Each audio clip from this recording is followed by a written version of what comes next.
रहे हैं apex news India. नमस्कार, मैं हूं प्रकाश वर्मा। स्वागत है आप सभी का अपेक्स न्यूज इंडिया में। आइए एक नजर डालते हैं आज की सुर्खियों पर।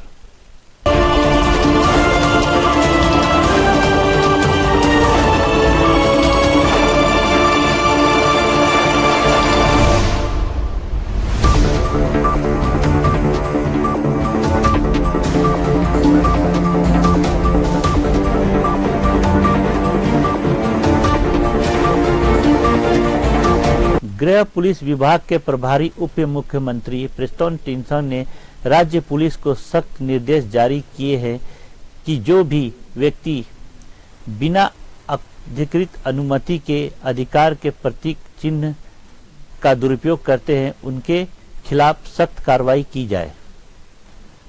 मंगलवार को पत्रकार से बातचीत में टिनसन ने कहा, हमने पुलिस मुख्यालय और सभी जिलों के एसपी को निर्देश दिया है कि जो लोग नियमों का उल्लंघन कर अवैध रूप से काले शीशे, सायरन या अन्य किसी भी प्रकार के गैर अधिकृत साधन का इस्तेमाल करते हैं उनके खिलाफ कड़ी कार्रवाई की जाए।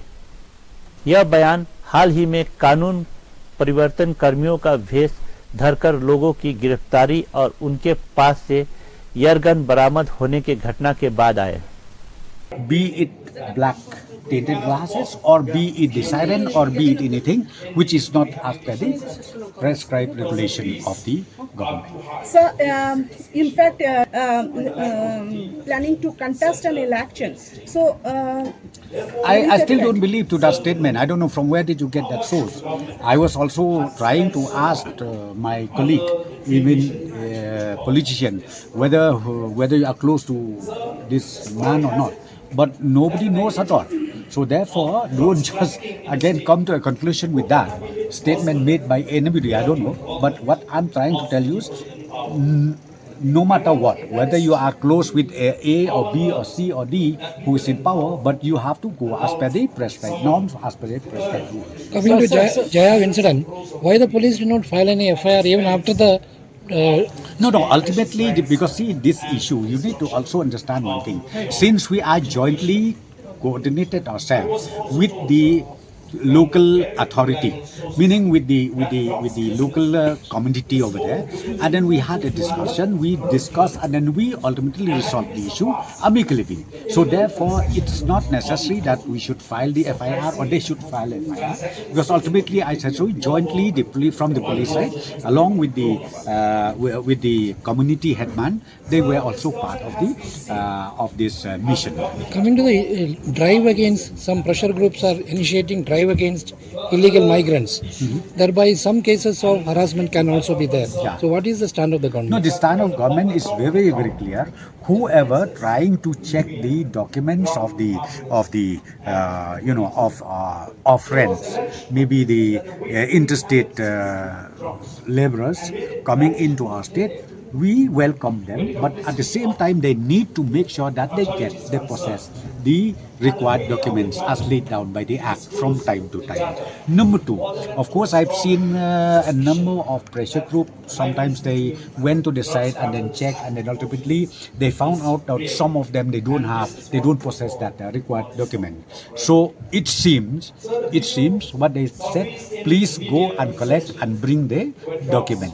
So I think that is okay. But if they go beyond that, suppose the pressure group, if they go beyond that by threatening or by torturing them, whatever, I think that law does not allow.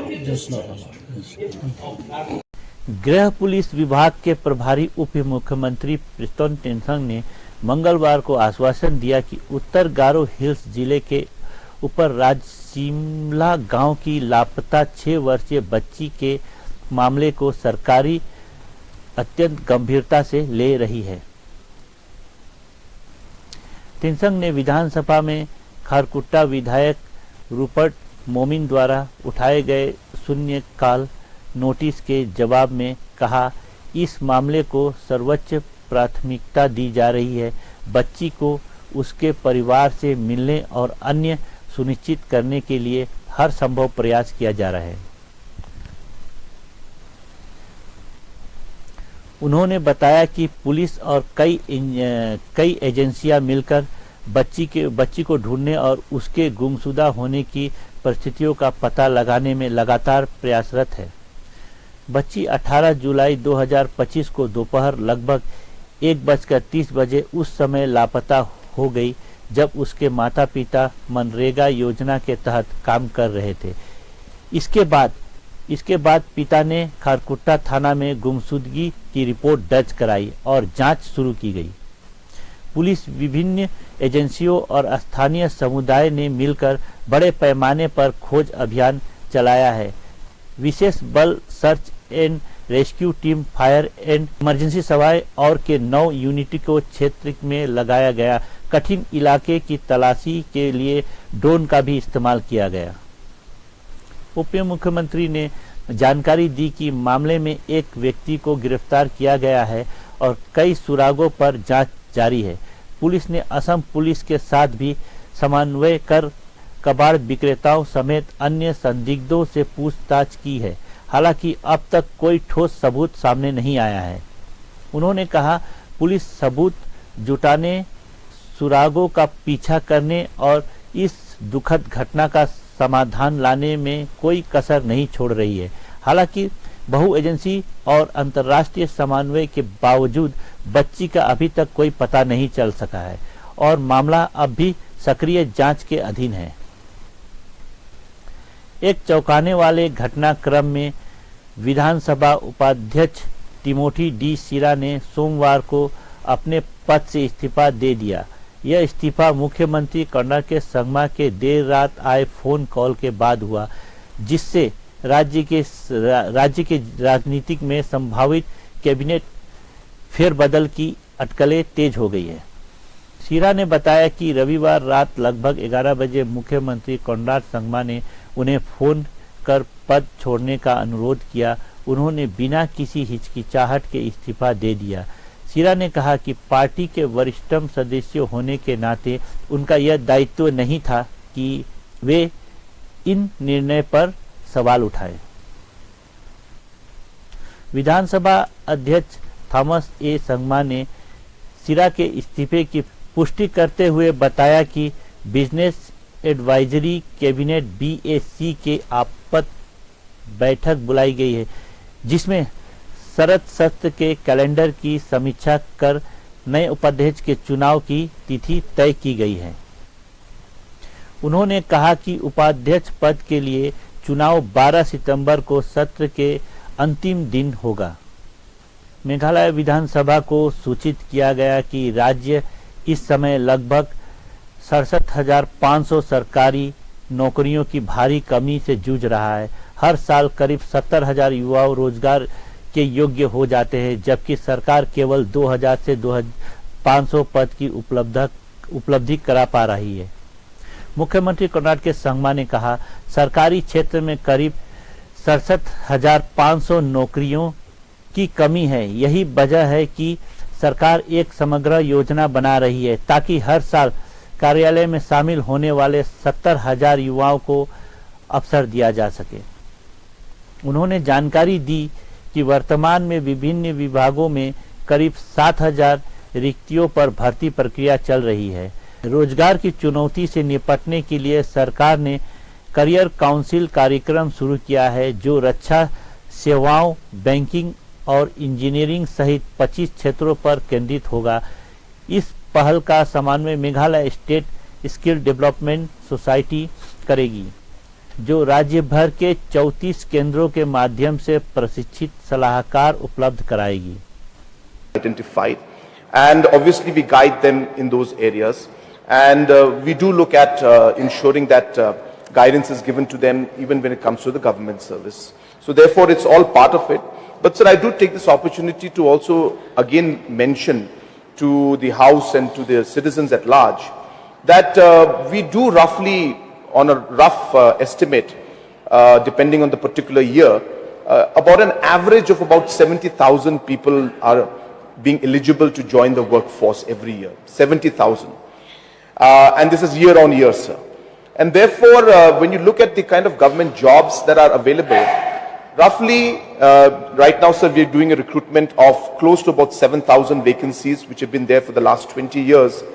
all of that is being covered, and about 7,000 vacancies are being recruitment processes going on in one board or the other. But on an average, so on an annual basis, again depending on the retirements that take place, not more than 2,000 posts.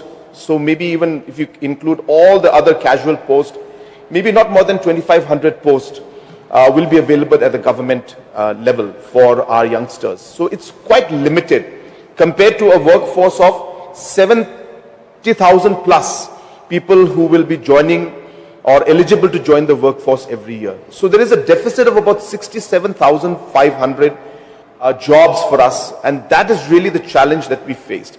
And that's where we came out with this entire idea of ensuring that this growth story must be linked to job creation, and private sector will have to play a very crucial role. So where I appreciate the Honorable Leader of Opposition's suggestions, and we've taken the suggestions and we are already working on most of them, sir. I just thought it's good to just mention to the House that at the end we will need to see the growth in the private sector to be able to actually cater to the need of about 67,500 youths every year who will be eligible to join the workforce. And that's the reason why we are coming up with a more holistic plan. And this career guidance and career program that we have, counseling program that we have of career advisors, is also part of the overall larger plan that we have. दक्षिण पश्चिमी खासी hills जिला खासी student union KSU SWKHD ने BSF को कृषि भूमि आवंटित करने के प्रस्ताव का कड़ा विरोध दोहराया और साफ कहा है कि महराम के CM द्वारा यूनियन नेताओं के खिलाफ दर्ज कराई गई FIR से संगठन डरने वाला नहीं है। यह FIR उस विरोध प्रदर्शन के बाद दर्ज की गई थी जो यूनियन ने हिमा कार्यालय के बाहर किया था। यह प्रदर्शन लगभग 70 एकड़ कृषि भूमि BSF को यूनिट मुख्यालय स्थापित करने हेतु रानीकोट सिविल सब डिवीजन के मुल्ला नदी के पास देने के प्रस्ताव के खिलाफ किया गया था। यूनियन ने इस योजना को तुरंत रद्द करने की मांग की है। सोमवार को पत्रकारों से बात करते हुए KSU SWKHD के अध्यक्ष मार्कोनी थोंगनी ने कहा कि संगठन कृषि भूमि BSF को सौंपने की अनुमति कभी नहीं देगा। उन्होंने आरोप लगाया कि भूमि पर पट्टा केवल CM के 2 करीबी सहयोगियों ने लिया है, जबकि असल में लंबे समय से गांव के लोग इस क्षेत्र में खेती करते आ रहे हैं। थोंगनी ने कहा, हम चुप नहीं बैठेंगे और न ही CM के रवैये से डरेंगे। FIR दर्ज होना हमारे लिए कोई नई बात नहीं है, क्योंकि यह उनका पुराना तरीका है कि जो भी उनके फैसलों पर सवाल उठाया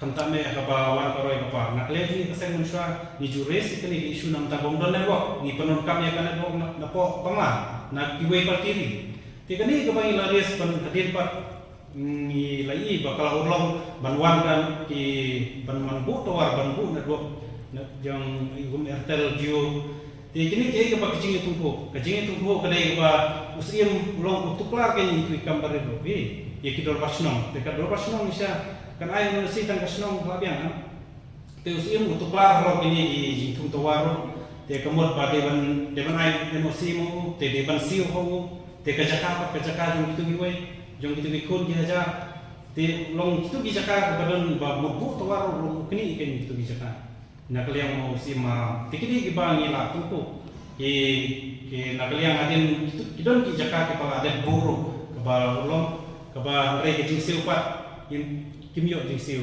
ha itu gi balai jaka te kani kolong kajingnya perlu jingnya jungi ke ba ngi ba kidon ki tawar ke ba hadum tak musim la ban penian kumharan ko paklo kiwi benta ki tawar kim semla penian kila subuh baik untuk te ke baik kendu kumharan ko kepala poi sakajing IFR nang yang siang nomor ba kile persyak itu gi kipri te kita kabagi ba kaba sakawiru kadang kajing kami kikun kejar ban snayen hakajaka cakarat jungki tekani ke bang ilai ba nakle musi mukhang banka bansna yingi itu ki kun ke ja nakle jungi keseng kama banong bangin susnga bankang ni ki para kasi jungi bansna ying tekai ke ba ilai haile waka suruk tuleng ke ba pentre ka kapraran ko kai ke usi mule o usu hadin ba compensation ba nakle yang to ka sarkar ba compensation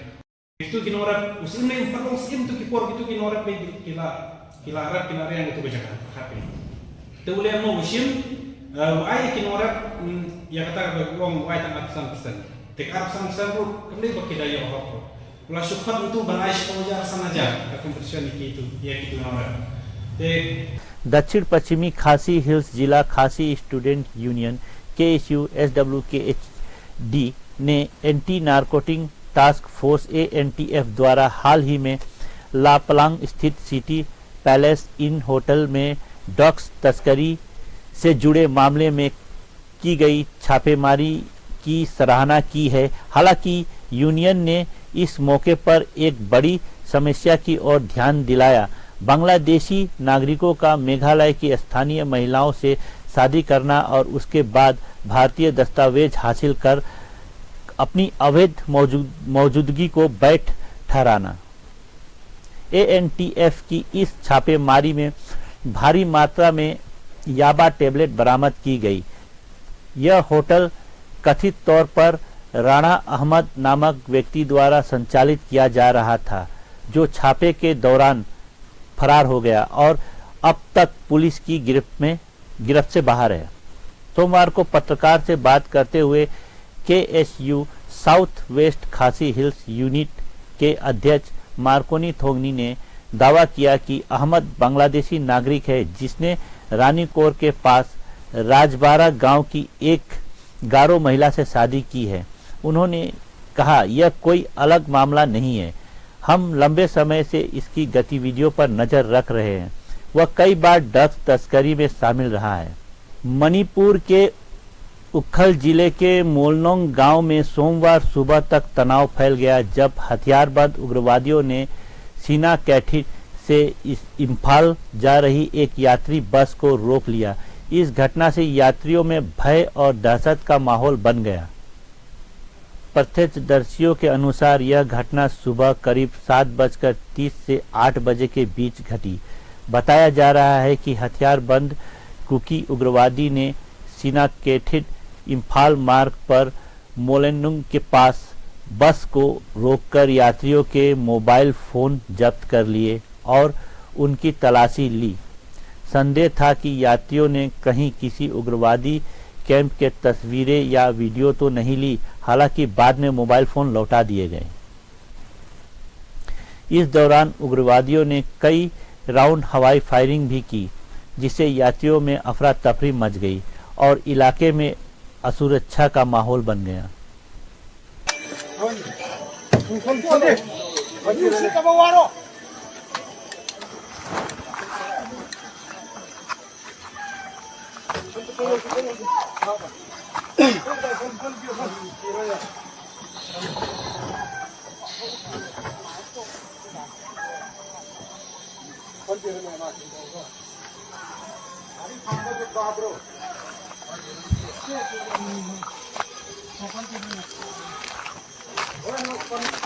Silchar police ने 2 व्यक्तियों के खिलाफ मामला दर्ज किया है, जो खुद को योग्य चिकित्सक बताकर बिना मान्यता प्राप्त योग्यता के मरीजों का इलाज कर रहे थे। सिलचर थाने में दर्ज FIR में पंकज चौधरी निवासी 2 लिंक रोड सिलचर का नाम शामिल है। आरोप है कि वह खुद को मेडिकल स्पेशलिस्ट, गैस्ट्रोलॉजिस्ट और डायबिटोलॉजिस्ट बताया था। उसने MBBS, MD और अंतर्राष्ट्रीय फेलोशिप जैसी योग्यताओं का झूठा दावा करते हुए पर्चियां जारी की, साइन बोर्ड लगाकर और रजिस्ट्रेशन नंबर 24147 का इस्तेमाल किया। पुलिस की जांच में पता चला कि यह रजिस्ट्रेशन नंबर उत्तर प्रदेश के एक अन्य चिकित्सक का है, असली डॉक्टर पंकज चौधरी ने 2003 में कजाक यूनिवर्सिटी से MBBS KG medical college Lucknow से MD जनरल मेडिसिन और एम्स नई दिल्ली से DM गैस्ट्रोलॉजी की डिग्री प्राप्त की है। প্ৰয়াত কৰা হয়। ভুৱা চিকিৎসকজনৰ নাম হ'ল মীৰ হুছেইন আহমেদ বৰভূঞা, 23 বছৰ বয়স। তেওঁৰ পিতৃৰ নাম হ'ল ইয়াহিয়া বৰভূঞা, তেওঁ গুণীগ্ৰাম পাৰ্ট 2 কাটিগড়ৰ। এই ল'ৰাজনে 23 বছৰীয়া ল'ৰাজনে যোৱা 3-4 দিন ধৰি 3 দিন ধৰি তেওঁ শিলচৰ চিকিৎসা মহাবিদ্যালয়ৰ তেওঁ ভুৱা চিকিৎসক হিচাপে আহি OPD ডিপাৰ্টমেণ্টত বহিৰ্ভাগ ডিপাৰ্টমেণ্টত তেওঁ বহি তেওঁ কিছু পেচেণ্ট চাই আছিল। গতিকে যোৱা 2 দিন তেওঁ কোনেও ধৰিব নোৱাৰিলে। আজি পুৱাই তেওঁক সন্দেহজনকভাৱে কিছু লোকে তেওঁক সন্দেহ কৰে যে তেওঁ চিকিৎসক নহয়। লগে লগে আমি আৰক্ষী লোক গৈ তেওঁক লৈ আহে আৰু লগে লগে আমি মানুহজনক যেতিয়া সোধপোছ কৰোঁ, সোধপোছ কৰাৰ কালত এই কথা পোহৰলৈ আহে যে তেওঁ এজন সম্পূৰ্ণ ভুৱা এজন যুৱক। তেওঁ গুণীগ্ৰাম হাইস্কুলত তেওঁ অধ্যয়ন কৰিছে। তেওঁ বৰ্তমানলৈকে জনোৱা মতে তাৰ পৰা তেওঁ মেট্ৰিক পাছ কৰিছে আৰু তেওঁ আহি তেওঁ যিটো ষ্টেথিস্কোপ তেওঁ ব্যৱহাৰ কৰিছে সেইটো অনলাইন যোগে তেওঁ মঙাই লৈছিলে আৰু সেই ষ্টেথিস্কোপটোক তেওঁ ব্যৱহাৰ কৰি ইয়াত শিলচৰ মেডিকেল কলেজত। नेपाल में सोमवार को युवाओं का सरकार विरोधी प्रदर्शन हिंसक हो उठा। नेपाल में प्रधानमंत्री KP शर्मा ओली ने देश में जारी सरकार विरोधी जबरदस्त प्रदर्शन के मद्देनजर मंगलवार को इस्तीफा दे दिया। वहीं प्रदर्शनकारियों ने राष्ट्रपति रामचंद्र पौडेले सहित कई शीर्ष राजनीतिक नेताओं के निजी आवाज पर हमला किया, तय संसद भवन में तोड़फोड़ की। सूत्रों के मुताबिक प्रदर्शन के दौरान 22 लोगों की मौत हो गई और करीब 500 से अधिक लोग घायल हुए हैं। हिंसक प्रदर्शन को देखते हुए नेपाल सरकार ने सोमवार देर रात सोशल मीडिया मंचों पर लगाए गए बैन वापस ले लिए हैं। नेपाल में अब तक गृह मंत्री रमेश लेखक समेत 3 मंत्री इस्तीफा दे चुके हैं।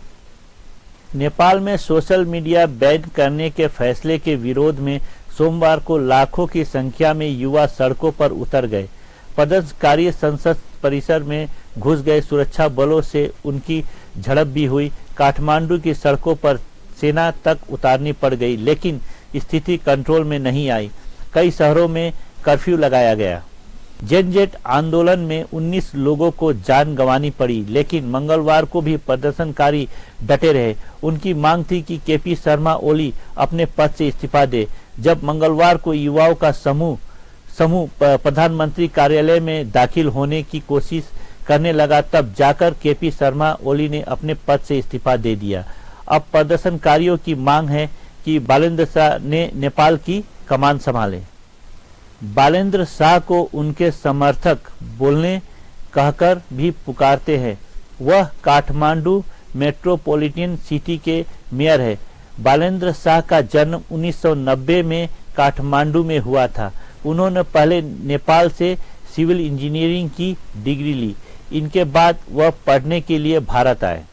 कर्नाटक के बेलगामी स्थित विश्वविद्यालय प्रौद्योगिकी विश्वविद्यालय से उन्होंने स्ट्रक्चर इंजीनियरिंग में मास्टर डिग्री हासिल की।